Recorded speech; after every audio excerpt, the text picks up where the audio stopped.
کہ اس ڈیبیٹ اور مناظرے کو جو انجام دیا ہم نے، اس کی آخری تیاری اسی سرزمین دیوبند میں ہوئی۔ وہ شخص تھے جن کے ساتھ مناظرہ ہوا۔ جب میں نے یہ ارادہ کیا کہ انہیں اس مناظرے کی دعوت دینی چاہیے، تو سب سے پہلے میں نے جنہیں فون کیا وہ مفتی صاحب تھے، اور مفتی یاسر ندیم الواجدی صاحب سے میں نے مشورہ کیا اور ان سے پوچھا کہ حضرت آپ کی کیا رائے ہے، کیا یہ قدم اٹھانا چاہیے یا نہیں؟ حضرت نے ہمت افزائی کی اور اجازت دی کہ آپ ضرور یہ کام کریں، انشاءاللہ خیر ہوگا۔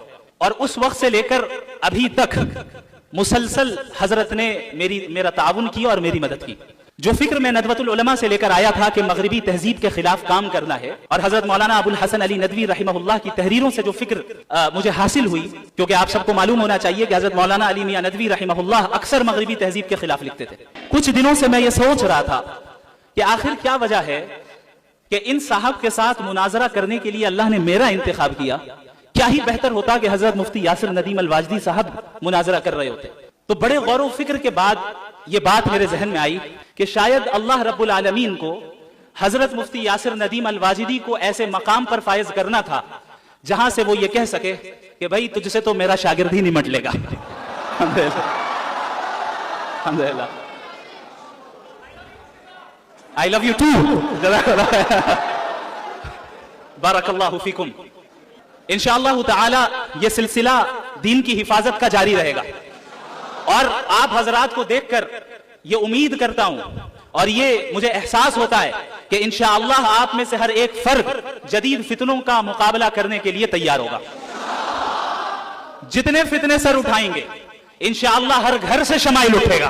انشاءاللہ جتنے بھی فتنے اٹھے انشاءاللہ اس دین کی حفاظت کرنے کے لیے ہر صدی میں رجال اللہ کھڑے ہوں گے۔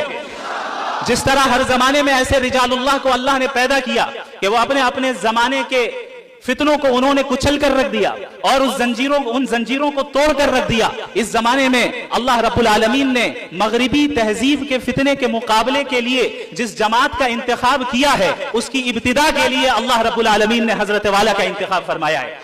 اللہ رب العالمین ہم سب کو توفیق دے، دین پر قائم رہنے کی توفیق دے، علوم شرعیہ کو سمجھنے کی توفیق دے، اس پر عمل کرنے کی توفیق دے۔ میں سمجھتا ہوں کہ یہ جو کچھ بھی کام کل ہوا یہ میرے اساتذہ کرام کی دعاؤں کا نتیجہ ہے، میرا اس میں کوئی دخل نہیں، کوئی بھی دخل نہیں۔ میں نے بس ایک چیز کی پابندی کی کہ میں اپنے اساتذہ کی باتیں مانتا تھا۔ اگر وہ کہتے تھے کہ باہر نہ جاؤ تو میں نہیں جاتا تھا، اگر وہ کہتے تھے کہ اس وقت پڑھو تو میں پڑھتا تھا۔ میں نے اتنا ہی کیا ہے۔ جزاکم اللہ خیرا وآخر دعوانا ان الحمد للہ رب العالمین والسلام علیکم ورحمۃ اللہ وبرکاتہ۔